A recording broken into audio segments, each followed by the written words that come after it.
Bienvenue sur Les Voix de la Photo, le podcast des entrepreneurs et des acteurs de la photographie. Je suis Marine Lefort, sa fondatrice. C'est en partant du principe que la lumière est souvent faite sur les photographes et rarement sur tous les professionnels de ce milieu qui œuvrent dans l'ombre que j'ai décidé de créer ce podcast. Celui-ci donne la parole aux personnalités qui travaillent autour de la photographie ayant pour objectif de changer les schémas classiques de leur secteur. Leurs témoignages ont pour but de nous inspirer dans nos vies en nous dévoilant leurs stratégies, leurs problématiques pour innover et se développer. J'espère que vous prendrez autant de plaisir à l'écouter que j'en ai pris à le faire et qu'il vous inspirera pour vos projets. Bonne écoute! Bonjour Cécile Schall, je suis ravie de vous accueillir sur ce podcast et je vous remercie d'avoir pris le temps pour cet entretien. Et je remercie également la galerie Art Factory de nous avoir prêté des espaces. Donc Cécile, vous avez fondé la foire de photographie Photofever en 2011. Mais avant de parler de Photofever, pouvez-vous présenter votre parcours depuis votre enfance jusqu'à la création de la foire ? Ouh là là, ça c'est un vaste programme. Écoutez, on va dire que moi j'ai un parcours très classique de école de commerce, marketing dans des grands groupes, groupe Danone, groupe Nestlé et Louvre-Hôtel pour ne pas les nommer, jusqu'à un certain moment où, autour de la quarantaine, où on cherche un peu plus de sens dans sa vie, on se pose les bonnes questions. Et moi, mon parcours m'a amené à me dire qu'est-ce que je peux faire avec mes compétences dans un domaine qui est plus ma passion, à savoir l'art et notamment la photographie. Et de fil en aiguille, avoir travaillé comme freelance, j'ai commencé par œuvrer à partir du patrimoine photographique de mon grand-père, qui était un très grand photographe dans les années 30, qui s'appelle Roger Schall. J'ai conçu et vendu une exposition de photographie comme opération de communication pour un centre commercial parisien qui s'appelle Italie 2. Une exposition qui s'est appelée Paris vue par Roger Schall, qui a été financée par l'ensemble du GIE de ce centre commercial. Ils n'avaient jamais fait une opération de communication d'image comme celle-ci et ils s'en souviennent encore. Voilà, on va dire que ça c'est le premier pas que j'ai mis que j'ai fait dans l'événementiel autour de la photographie, qui m'a conduit à une deuxième exposition que j'ai conçue en partenariat avec un éditeur qui malheureusement aujourd'hui n'existe plus, qui s'appelait Terre Bleue, qui avait fait une magnifique rencontre avec Willy Ronis et qui avait découvert toute une partie du travail de Willy Ronis autour de la montagne, qui n'avait jamais été montré. Cet éditeur a édité un livre, La montagne de Willy Ronis, et à partir de ce livre, j'ai cherché des idées pour le vendre en tant qu'opération événementielle et exposition, et j'ai vendu le concept de l'exposition photographique La montagne de Willy Ronis à la SNCF pour l'inauguration du nouveau parvis de la gare de Lyon à Paris. C'était en 2007. Cette exposition a accueilli plus d'1 million de visiteurs. C'était une exposition gratuite et qui depuis, le concept perdure, sauf que c'est plus moi qui m'en occupe, c'est la SNCF qui a repris le concept à son compte et maintenant la SNCF fait payer les gens pour exposer alors que nous avons été payés pour concevoir l'exposition. Voilà, donc en gros ça c'est les deux éléments importants dans mon parcours, donc il y a un peu plus de 10 ans, qui m'ont ensuite conduit à chercher on va dire, travailler en freelance, c'est pas toujours facile. Donc j'ai cherché un job salarié. J'ai tapé 3 mots-clés. Art, événementiel, international. Je suis tombée sur une annonce qui était concept de foire d'art contemporain anglo-saxon cherche son ou sa directrice, son directeur ou sa directrice pour lancer le concept de The Affordable Art Fair, donc c'est comme ça que s'appelle la foire, à Paris. Voilà, et donc j'ai lancé cette foire à Paris, à l'espace Champéret, puis à l'Halle Freycinet, qui est devenue Station F, comme vous le savez, à Bruxelles. Et ce concept qui existe aujourd'hui dans une quinzaine de villes dans le monde n'existe pas à Paris, n'existe plus à Paris après 3 éditions. Paris est une ville extrêmement difficile pour y lancer un événement artistique. En revanche, l'événement est toujours un très grand succès à Bruxelles. Voilà. Et de fil en aiguille, ma passion étant comme vous la photographie, après avoir appris le métier d'organiser une foire d'art contemporain, eh bien j'ai lancé ma foire de photographie avec l'idée, je suis une amoureuse des marques, j'ai travaillé pour de nombreuses marques donc dans les groupes Danone, Nestlé et Louvre-Hôtel, je travaillais pour Prince de Lu, Findus, Buitoni, J'ai lancé les hôtels Kyriade. Voilà, je suis une amoureuse des marques, donc je voulais lancer ma propre marque, et ma propre marque, c'est Photo Fever avec un F, pour marquer aussi la différence, et quelque part commencer à disrupter ce marché en mettant aussi en avant exclusivement la photographie contemporaine. Donc en gros, les artistes qui seront demain sur le marché, qui seront demain les stars de la photographie.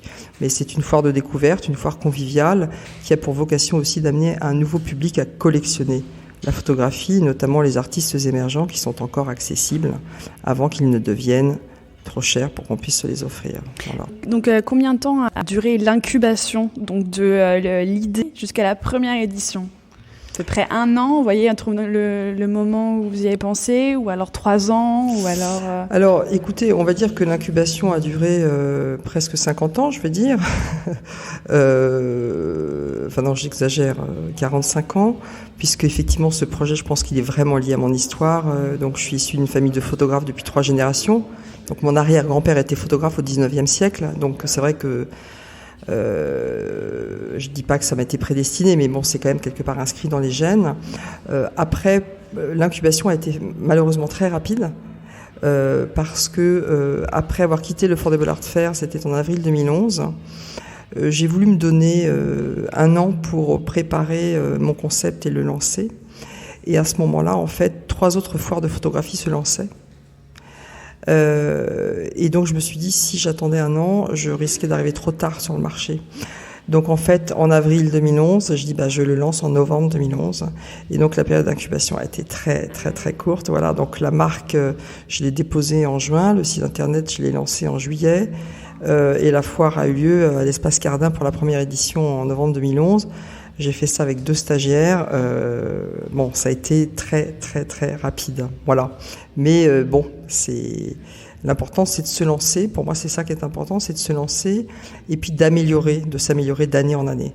Voilà. D'autres font plutôt l'inverse, qui est de lancer avec de très gros moyens, quelque chose qui est très bien tout de suite. Moi, l'idée, ça a plus été de grandir petit à petit. Donc aujourd'hui, Photo Fever a 8 ans. Donc on sait lire, on sait écrire, on sait se comporter, mais on a encore beaucoup de choses à apprendre, beaucoup de choses à améliorer. Et je pense que quand on aura... quand on sera adolescent, d'ici quelques années, on sera vraiment un événement incontournable sur la scène photographique au niveau mondial. Et quelles sont un peu les différentes dates clés, si vous pouvez par exemple en donner 5 ou 6, les dates clés, les étapes par rapport à Photo Fever, là où vous avez lancé des projets, là où vous avez fait des gros changements sur la formule, sur le lieu, ça a aussi beaucoup bougé.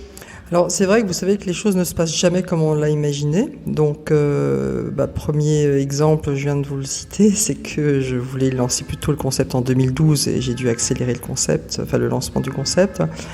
Deuxième élément qui a complètement modifié mon chemin, c'est pour la 2e édition à Paris.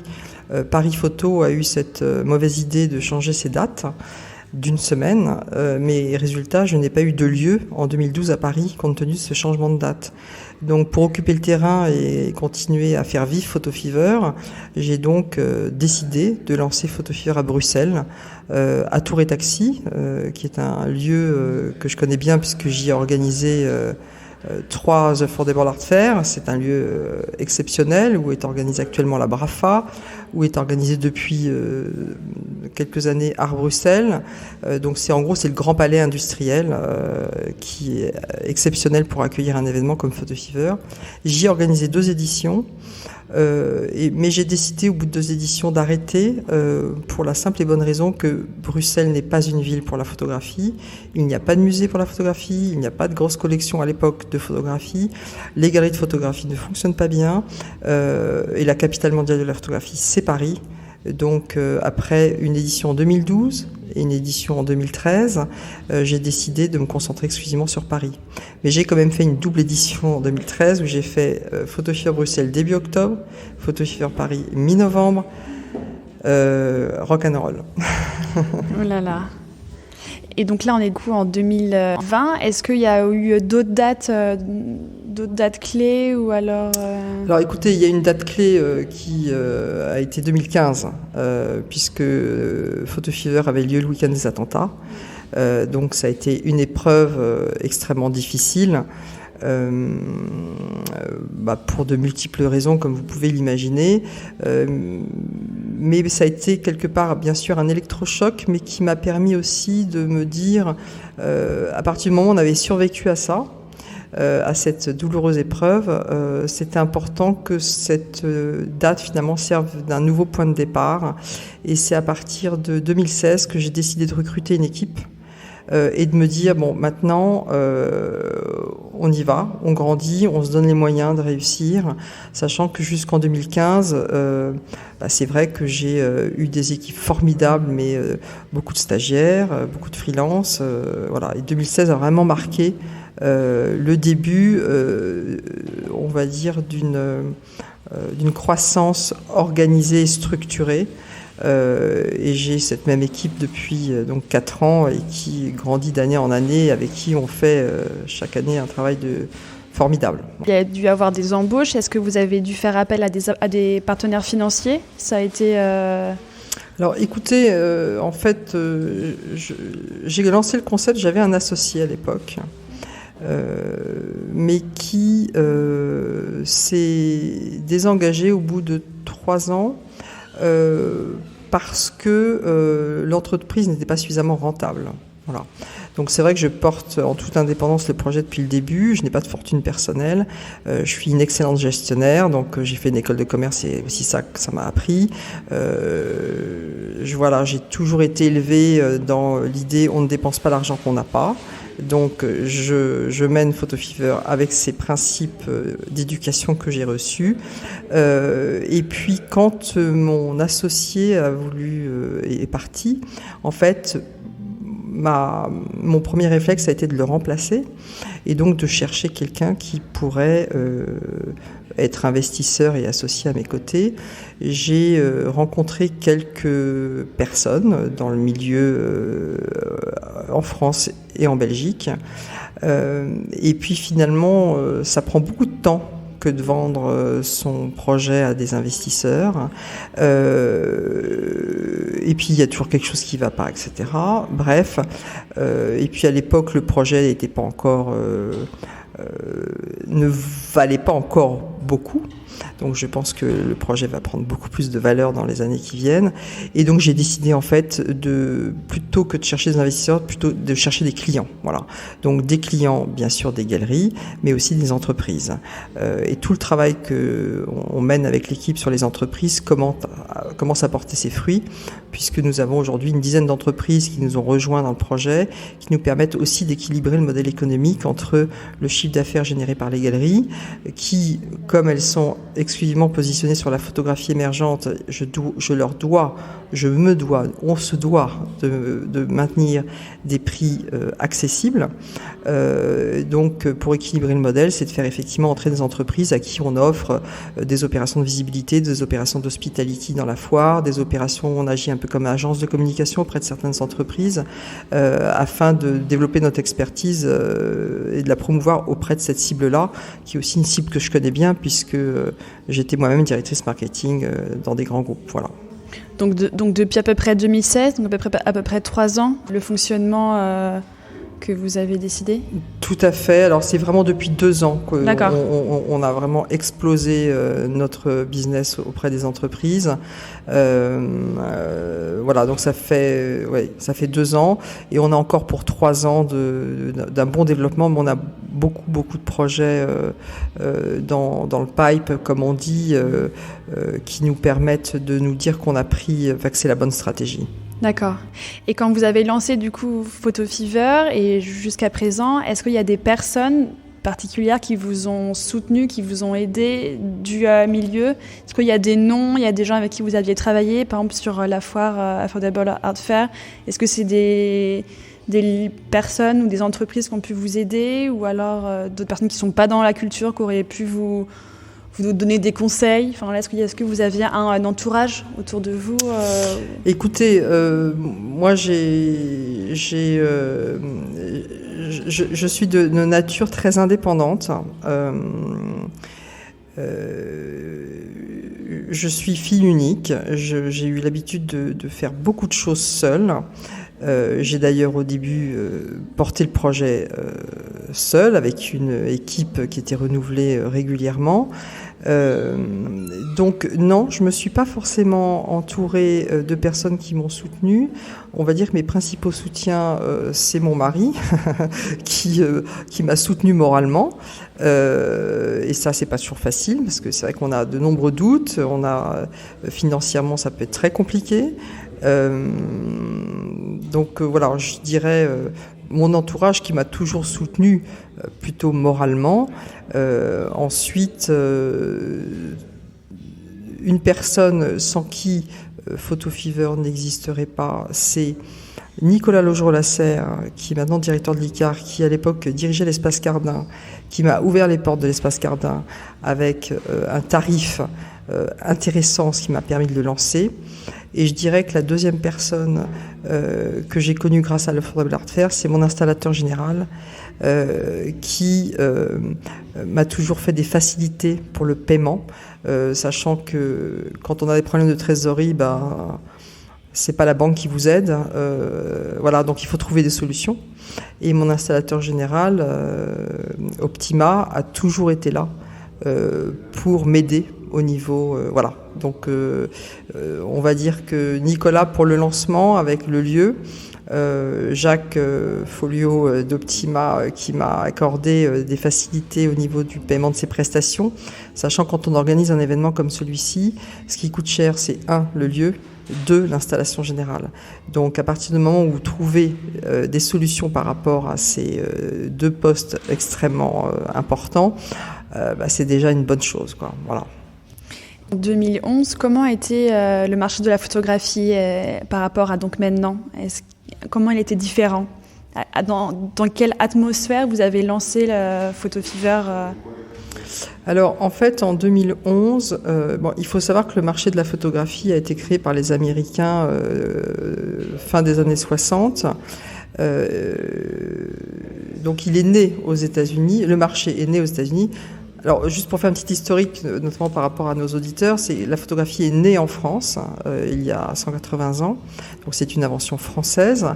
Le marché est né aux États-Unis, mais ce que la France a créé après avoir inventé la photographie, c'est le mois de la photo, qui a été créé donc au moment de Mitterrand et de Jack Lang, donc au début des années 80.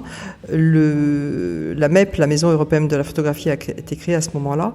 Et c'est vrai que Paris est devenu, grâce à ce mois de la photo, qui était, puisque pour l'instant l'événement n'existe plus, mais je crois qu'il est en stand-by, était un festival en biennale, et ce festival a fait de Paris la capitale mondiale de la photographie. Il y a quelqu'un de très malin qui s'appelle Rick Gadella qui s'est dit mais tiens, il y aurait quelque chose de malin à faire, c'est de lancer une foire de photographie à Paris en novembre pendant le mois de la photo, avec des galeries américaines qui se sont déjà lancées sur le médium, avec bien évidemment les galeries françaises qui s'étaient déjà lancées sur le médium. Alain et Françoise Pavio en faisaient bien évidemment partie. Agathe Gaillard, bien sûr, qui est une des premières galeries à s'être positionnée sur le médium de la photographie. Et donc j'ai perdu le fil de mon idée. Paris Photo, le lancement de Paris Photo. Le lancement de Paris Photo donc a eu lieu en 96. Et quand en 2011 j'ai lancé Photofever, Paris Photo en était à sa 15e édition. Paris Photo s'est créé au Carrousel du Louvre, donc c'est pour ça que c'est important aussi pour moi, pour Photofever, d'être au Carrousel du Louvre. Quelque part, c'est là que sont nées des grandes foires telles que Paris Photo. Et ils sont partis au Grand Palais l'année où j'ai lancé Photofever.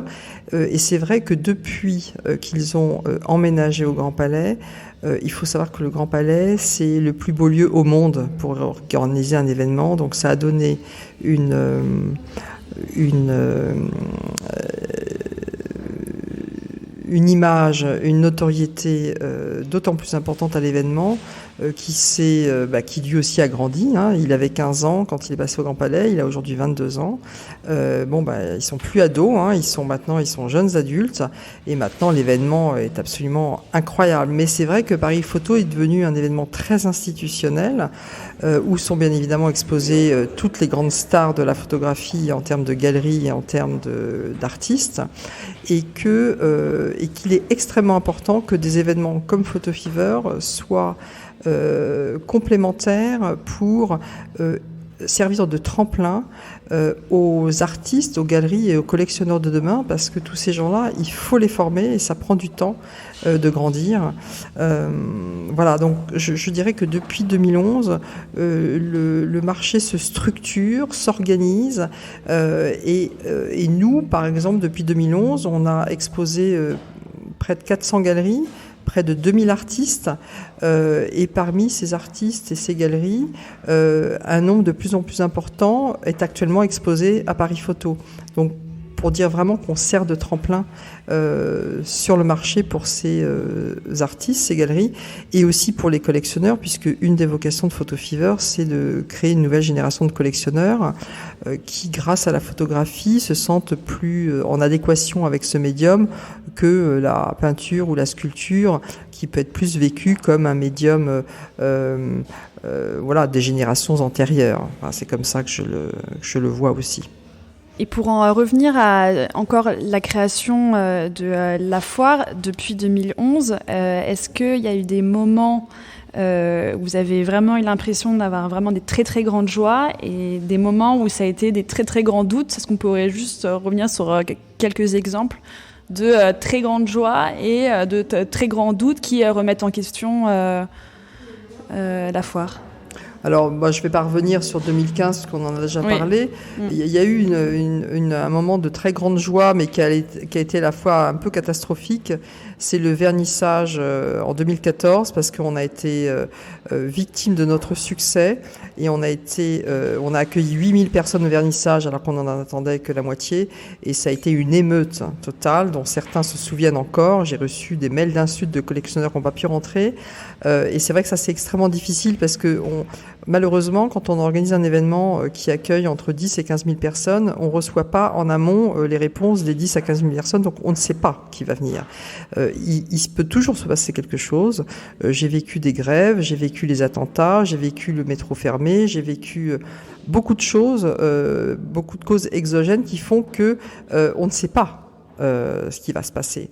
Donc donc 2014, ça a été à la fois une grande joie de voir tout ce monde affluer, mais aussi un problème à gérer. Je me suis mise à faire la circulation. J'ai fait agent de circulation dans la foire pour que les gens puissent bouger, parce que tout le monde était coincé, on ne pouvait plus bouger.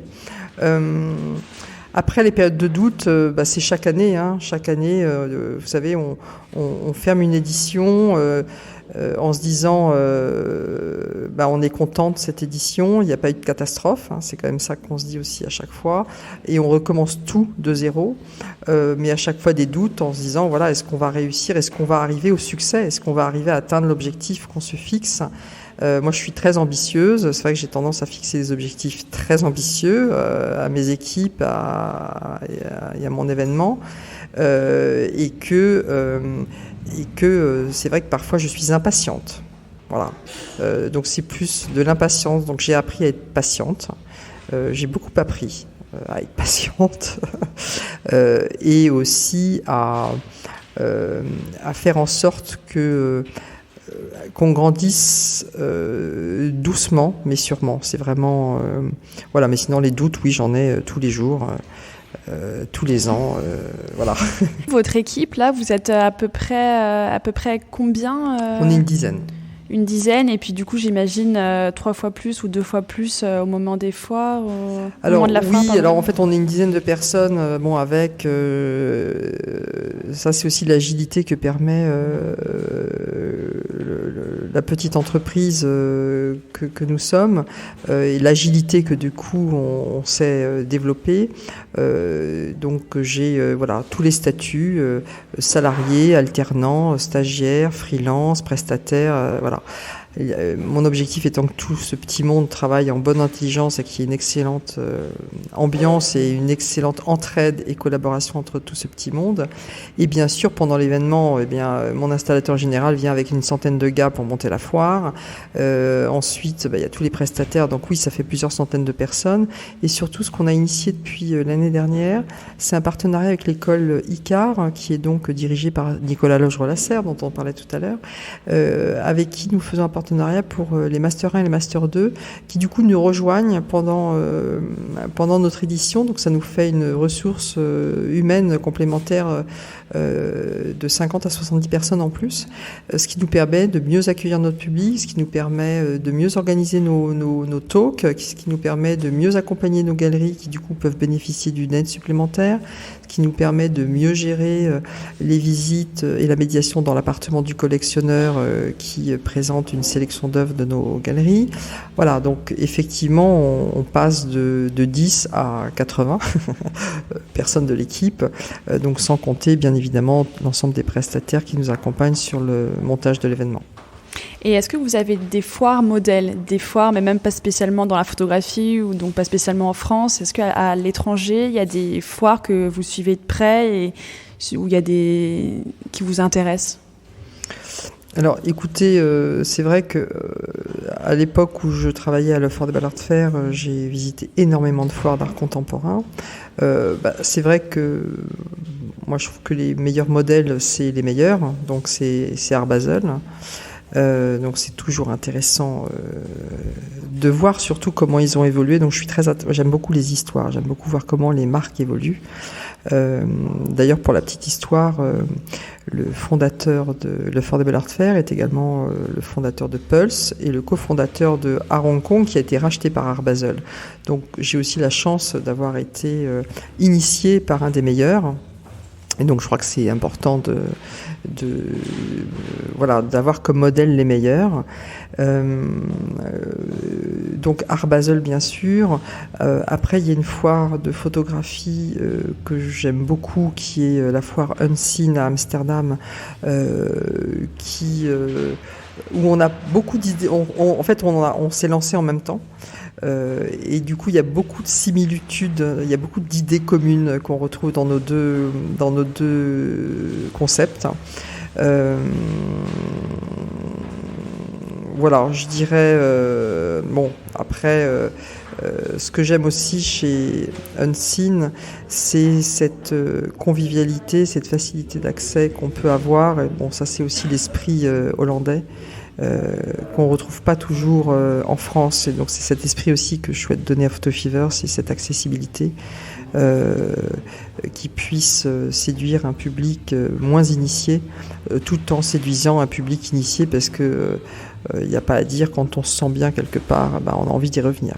Concernant l'impact du numérique, est-ce que vous, depuis 2011, est-ce que vous avez dû vous adapter à certaines choses? Est-ce que au niveau de votre communication, vous avez dû aussi changer? Est-ce que ça a modifié un peu le métier? Alors moi, c'est vrai que la première édition de Photo Fever, c'était en 2011. J'avais pas un gros budget média, donc j'avais décidé de mettre tout mon budget dans le numérique, donc et notamment Facebook et Google. Voilà. Mais c'est vrai que j'ai eu du mal à me décider sur Facebook, parce qu'à l'époque c'était un truc de jeune, Facebook. Bon, maintenant c'est un peu un truc de vieux, Facebook, mais à l'époque c'était très très très nouveau. Donc c'est vrai qu'en termes de communication, le numérique, le digital a fondamentalement changé les choses. Donc aujourd'hui j'ai une équipe très impliquée sur le digital. J'ai une jeune femme qui est community manager sur la marque. Donc on anime nos réseaux en permanence toute l'année, et bien évidemment en priorité Instagram. Donc ça, c'est un élément très très très important qui a énormément évolué. On a eu un peu de retard sur Instagram d'ailleurs. Et deuxième chose, je pense que je suis très attentive à tout ce qui se passe au niveau du numérique par rapport à tout ce qui est marketplace, parce que je pense que Photo Fever, c'est un lieu de rencontre et que ça me semble important de décliner notre concept en virtuel. Et je pense qu'à terme, le numérique nous permettra aussi de continuer notre métier qui est de mettre en relation des œuvres avec des acheteurs ou des collectionneurs, et ce qui nous permettra de toucher un public plus important toute l'année, tous les jours, 24 heures sur 24. Voilà, donc ça, je pense que ça va fondamentalement changer le marché.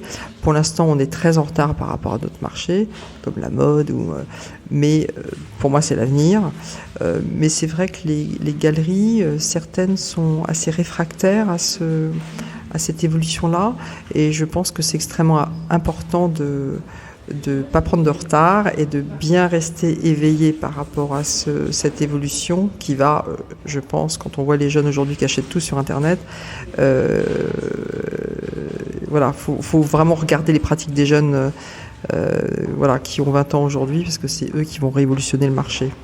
Donc votre cible de collectionneurs, on est sur une audience plus jeune que en termes d'âge, je veux dire que l'audience, par exemple, de Paris Photo, avec Facebook, avec alors c'est vrai que stratégie nous on a double vocation. Donc apporter des découvertes aux collectionneurs qui sont en quête permanente de découvertes, et deux, convaincre un nouveau public d'acheter et de collectionner la photographie. Donc c'est clair que cette double cible, qui est pas évidente à travailler au niveau des audiences, nous amène à avoir effectivement un public beaucoup plus jeune que ce qu'on peut retrouver dans les allées de Paris Photo, ça c'est sûr. D'accord. Parler de la foire, mais sans dire vraiment quelles étaient les spécificités, est-ce qu'on pourrait juste parler de Start to Collect, de la pièce où il y a des œuvres d'un collectionneur, le prix, voilà, juste nous expliquer un petit peu les spécificités. Alors les spécificités de Photo Fever, on est une foire de photographie donc qui fait une sélection de galeries qui viennent exposer les œuvres de leurs artistes, donc exclusivement sur le médium photographique. Donc c'est vrai qu'il peut y avoir voilà de la photographie plasticienne, de la photographie documentaire, de la photographie en édition unique, de la photographie avec tout type de. Vraiment, c'est montrer la diversité de la photographie telle qu'on peut la rencontrer aujourd'hui. Et pour inciter le public pour faciliter les rencontres, on va dire. Je vais dire que c'est vrai qu'on a une petite centaine de galeries qui exposent, à peu près 200 artistes, il doit y avoir à peu près 1000 œuvres exposées. C'est vrai qu'il faut s'y retrouver. En moyenne, les gens restent 3 heures, entre 2 et 3 heures à Photo Fever. Donc on fait énormément de choses pour faciliter les rencontres. Dans ces choses, on a l'appartement du collectionneur, qui est, on va dire, un écrin qui est scénographié par Yuki Baumgarten, directrice artistique de Photo Fever, où nous mettons en scène une sélection, donc c'est notre propre sélection, d'environ 80 œuvres qui sont proposées par nos galeries, mais les galeries ne payent pas pour être présentes dans l'appartement du collectionneur. Donc c'est vraiment notre curation, comme on dit dans le métier. Donc c'est une façon aussi pour que le public puisse se projeter dans un intérieur qui pourrait être le leur. Et sur cette initiative, Roche-Beaubois nous accompagne depuis 3 ans pour que du coup on puisse y ajouter des pièces de mobilier design pour qu'on puisse plus facilement s'imaginer chez soi. Voilà, donc ça c'est vraiment l'appartement du collectionneur qui finalement pourrait être l'appartement d'un collectionneur fictif qui aurait acheté 80 œuvres à Photo Fever cette année qui sont mises en scène dans un intérieur. Voilà. Ça c'est la premier élément clé. Deuxième élément clé, c'est ce qu'on appelle le Start to Collect qui sont notamment un programme et des sélections d'œuvres à moins de 1000 € qu'on met en avant. C'est vrai que même si tous les prix sont affichés dans la foire, on peut aussi se dire j'aimerais bien voir qu'est-ce que je peux acheter en dessous de 1000 €. Donc c'est une façon aussi pour nous de mettre en avant des œuvres, donc les œuvres les moins chères, pour faciliter et guider notre public.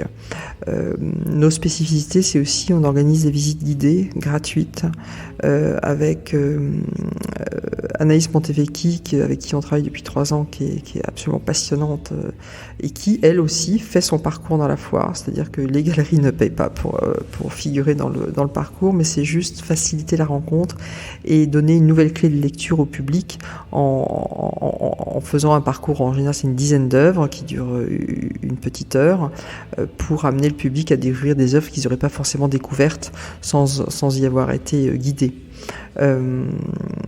Voilà, on remet un petit guide du visiteur à tout visiteur à PhotoFever, dans lequel on retrouve un petit lexiphoto avec tous les termes techniques de la photographie. Qu'est-ce que c'est que un cyanotype? Qu'est-ce que c'est que le collodion humide? Qu'est-ce que c'est que un diasec? Enfin voilà, tous ces termes qui peuvent un peu effrayer, qui sont en fait assez simples, mais encore faut-il les expliquer. Voilà, toutes ces actions sont faites pour faciliter l'accès, pour développer notre démarche pédagogique et faire en sorte que les gens puissent, on va dire, s'initier à la photographie et qu'on puisse lever les freins que l'achat de la photographie peut représenter, notamment à cause de son caractère multiple qui peut parfois effrayer le public. Enfin, effrayer, c'est un bien grand mot, mais il est vrai que on n'est pas dans l'œuvre unique, sauf dans quelques cas. De plus en plus d'artistes utilisent l'œuvre unique en photographie, mais bon, somme toute, on est dans le multiple, ce qui représente un atout formidable parce que on peut dupliquer donc dans une limite qui est extrêmement importante d'annoncer en toute transparence. Donc est-ce que c'est 5 exemplaires, est-ce que c'est 6, est-ce que c'est 10, mais c'est important, voilà, d'expliquer que cette limitation crée une certaine rareté et qu'à partir du moment où on est en contact avec des galeries qui sont professionnelles, c'est aussi un élément de réassurance par rapport à un public qui peut parfois être un peu dubitatif sur le caractère original et artistique de la photographie. Super. Et est-ce que pour l'année 2020, est-ce que vous avez déjà des projets? Parce que je pense que là, ça va être en train d'être... les galeries, j'imagine, doivent être en train d'être sélectionnées. Mais est-ce qu'il y a je sais pas, il y a quelque chose que vous voulez mettre en avant? Est-ce qu'il y aura... Alors, en 2020, on va poursuivre l'engagement qu'on s'est fixé et qu'on a atteint en 2019, à savoir l'égalité dans la programmation artistique entre les femmes et les hommes. Donc, on s'était fixé l'objectif de 50%, 50-50 en 2020. En fait, on l'a atteint en 2019. Donc, l'idée, c'est de poursuivre cet engagement et de continuer à solliciter les galeries sur cet engagement que nous sommes fixés, que de maintenir cette égalité. Après, on avait l'année dernière mis en avant un focus sur la France, un petit peu en clin d'œil à l'occasion du 180e anniversaire de l'invention de la photographie en France, comme on l'a évoqué tout à l'heure. Et c'est vrai que l'angle thématique géographique peut être intéressant et on a décidé, puisqu'on est aussi engagé, on va dire, dans les femmes, c'est aussi la diversité, les minorités, de mettre à l'honneur le continent africain en 2020. Aussi en parallèle de la saison Africa 2020 qui a été annoncée par notre président Emmanuel Macron et qui va nous permettre de mettre en scène la photographie émergente africaine, qui va nous permettre aussi de mettre en scène au travers de nos galeries la thématique du continent africain au travers du regard d'artistes qui ne sont pas forcément africains, du continent, et donner une nouvelle dynamique. Donc je pense que oui, ça va être riche et pour cette initiative, j'ai décidé de faire appel à quelqu'un que je connais très bien, que j'apprécie énormément, qui a beaucoup fait et qui fait beaucoup pour la photographie. C'est Anna-Alix Kofi, qui a lancé, quand j'ai lancé PhotoFever, elle a lancé Off the Wall, une revue formidable, et puis qu'elle a ensuite elle a ensuite lancé une deuxième revue formidable qui s'appelle Something We Africans Got, et Anna-Alix a toute cette légitimité, on va dire, pour nous accompagner dans l'élaboration et la curation de ce focus sur l'Afrique qu'on prévoit en 2020. Super. Est-ce que vous avez d'autres activités professionnelles qui ne sont pas liées à PhotoFever ou alors 100% est donc dédié à Photo Fever? Je sais pas, est-ce que vous faites du conseil? Enfin voilà, c'était un petit peu les... Alors en fait, c'est vrai que parfois les gens me disent, mais à part ça, qu'est-ce que tu fais? C'est vrai qu'on met 1 an à préparer un événement qui dure 4 jours, mais oui, ça prend 1 an. Et on est 10 pour faire ça. Alors c'est vrai qu'on ponctue aussi l'année d'autres plus petits événements qui nous permettent aussi de communiquer toute l'année. Donc on a maintenant un 2e événement qui a lieu avant Photo Fever Paris, qui est Arles. Donc la première semaine, on est partenaire du festival Voix Off, qui va fêter cette année ses 25 ans. Et donc on lance la Photo Fever Night donc le 2 juillet dans la cour de l'Archevêché, donc en partenariat avec Voix Off, et ça consiste en la présentation des lauréats de notre prix, donc le Photo Fever Prize, et 2, une projection d'œuvres d'artistes au travers d'une sélection qu'on fait avec nos galeries.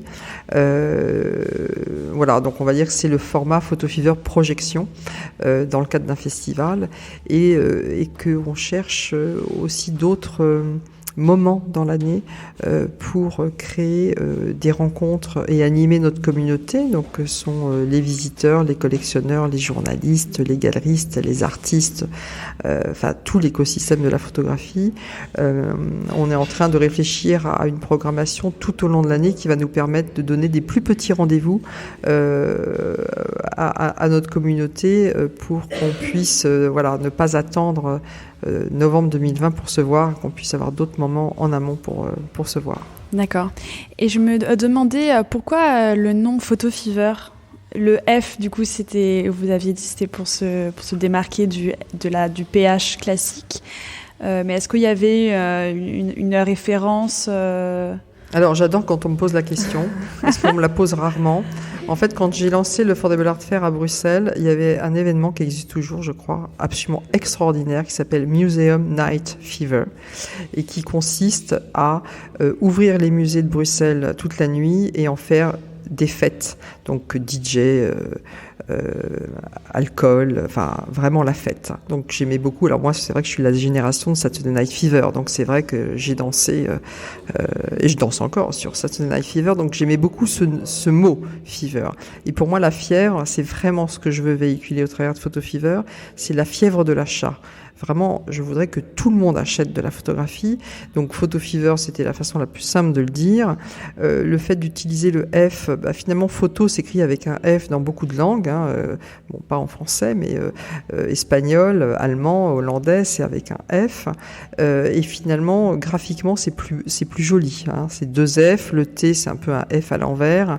Donc, ça permettait aussi graphiquement, comme je vous l'ai dit, ma passion, c'est les marques. Donc, il fallait que cette marque soit forte. Et quand j'ai un jour annoncé au directeur artistique qui a fait le logo que ma marque c'était Photo Fever, il m'a dit ça c'est audacieux, c'est ambitieux, et ça m'a bien plu parce que c'est vraiment l'essence même de ce que je voulais créer avec Photo Fever. Super.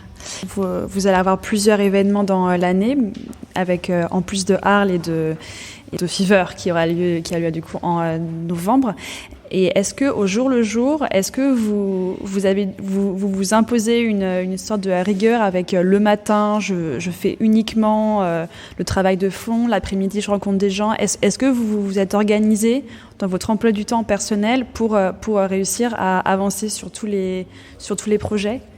Ou est-ce que ça va dépendre? Voilà, est-ce que c'est une bonne question. En fait, maintenant que j'ai la chance d'avoir une équipe formidable, c'est vrai que je suis plus le chef d'orchestre de tous les projets qui sont en cours. Donc les projets liés aux galeries, bien sûr, liés à ce Focus Afrique dont je vous parlais tout à l'heure, toute la communication, tout le développement corporate, tout le développement des VIP. Bon, tout ça, j'ai des gens extrêmement compétents et impliqués à mes côtés pour avancer. Donc moi, je joue le rôle de chef d'orchestre et je suis beaucoup dans la rencontre. Donc là, par exemple, je suis en train de rencontrer des gens pour affiner ma stratégie de communication en 2020. Je suis en train de remettre pas mal de choses en question. Je suis en train de rencontrer des gens aussi. Je participe à des événements qui fédèrent d'autres entrepreneurs parce que c'est vrai que quand on est entrepreneur, on se sent très souvent seule face à cette décision. Donc je suis en train de réfléchir à comment je pourrais constituer, par exemple, un comité consultatif stratégique autour de moi pour m'accompagner dans mes réflexions. Voilà, donc je passe beaucoup de temps à réfléchir sur... moi, je suis toujours dans l'avenir, c'est-à-dire que moi, je me projette déjà... voilà. Dans 5 ans. Oui. Et est-ce que vous arrivez, avec cet emploi du temps de ministre, à donc trouver du temps pour des passions ? Est-ce que vous avez des activités, je ne sais pas, le sport, le dessin, la photographie, yoga, méditation, voilà. Est-ce que vous avez des activités à côté qui vous permettent de vous ressourcer, lecture ? Alors écoutez, c'est vrai que quand on a choisi de faire de sa passion son métier, c'est extrêmement difficile de scinder les deux. Donc j'ai un caractère aussi assez obsessionnel, donc c'est vrai que mon Photo Fever, c'est quelque part mon bébé. Donc effectivement, je m'en occupe beaucoup. À côté de ça, j'ai une famille, j'ai beaucoup d'amis, j'aime beaucoup les voyages, j'aime beaucoup le sport. Voilà, j'essaye de m'aérer le plus possible, mais c'est vrai que je reste quand même très focalisée sur le travail, au grand désespoir de mon mari. Et vous avez quand même l'impression d'avoir trouvé un équilibre en ce moment, personnel-professionnel, ou alors vous êtes encore en train de le chercher ? Écoutez, depuis que mon équipe est là, j'ai la chance de pouvoir être plus libre dans mes horaires et j'ai besoin de beaucoup de liberté pour exprimer ma créativité. Donc ça, c'est une chance incroyable. Donc j'ai des horaires très variables et ça, c'est important pour moi de garder ça. Après, effectivement, l'équilibre, non, il est plutôt au détriment de ma vie personnelle, mais j'y trouve aussi tellement de satisfaction que, on va dire que je ne me plains pas. J'ai la liberté de faire ce que j'aime, ce que je veux, avec qui je veux, quand je veux. Donc il y a beaucoup de stress, beaucoup de doutes, mais finalement c'est ce que je préfère. Et est-ce que vous auriez des conseils pour des personnes qui veulent lancer une foire demain, dans la photographie ou dans autre chose? Est-ce que vous auriez, ou alors qui veulent lancer un autre modèle, pas foire, mais qui est dans la même industrie, est-ce que vous auriez des conseils à donner pour faire gagner du temps à des gens qui se lancent? Je crois que c'est le principe de l'entrepreneuriat.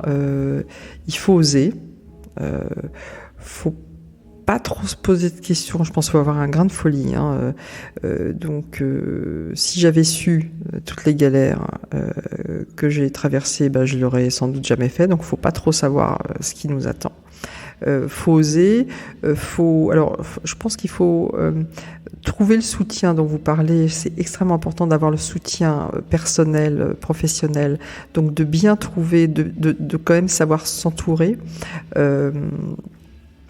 Et puis, moi, je trouve que c'est formidable de vivre de sa passion. Moi, ce qui m'a amené à faire, donc à quitter finalement le confort des grands groupes et un très très bon salaire que j'avais pour lancer Photo Fever et prendre tous ces risques, c'est de vivre au quotidien avec mon mari qui lui est compositeur et qui toute sa vie a vécu de sa passion.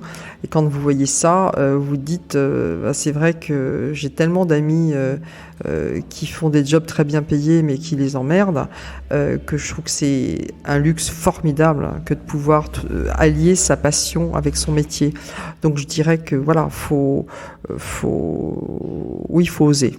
Il faut y aller, il faut foncer, pas se poser trop de questions et persévérer. Je pense qu'en fait, je sais plus qui disait le succès c'est une succession d'échecs. C'est un peu ça, quoi. C'est-à-dire on a un échec, on se relève, hop on change de direction, hop on continue, hop on ajuste. C'est vrai que ça vient pas tout seul, c'est pas facile, mais quelle satisfaction quand on y arrive. Super. Est-ce que vous avez d'autres points sur lesquels vous voulez revenir, ou vous pensez qu'on a fait à peu près le tour S'il y a d'autres choses que vous vouliez... Non, mais je moi, pense que vous avez posé beaucoup de questions très indiscrètes, mais auxquelles j'ai eu plaisir à répondre. Non, après, je pense que c'est juste, il faut noter dans son agenda du 13 au 15 novembre 2020, Carrousel du Louvre, et puis le 2 juillet avant à Arles, bien sûr. Et puis pour tous ceux qui veulent être informés sur l'actualité de Photo Fever, de s'inscrire à notre newsletter photofever avec un f.com. Voilà. Super. Merci. Merci beaucoup. On le Merci. fera. Au revoir. Au revoir. Merci d'avoir écouté Les Voix de la photo. Si l'épisode vous a plu, partagez-le autour de vous, abonnez-vous, laissez votre avis et des étoiles. Si vous voulez en savoir plus, suivez-moi sur les réseaux sociaux.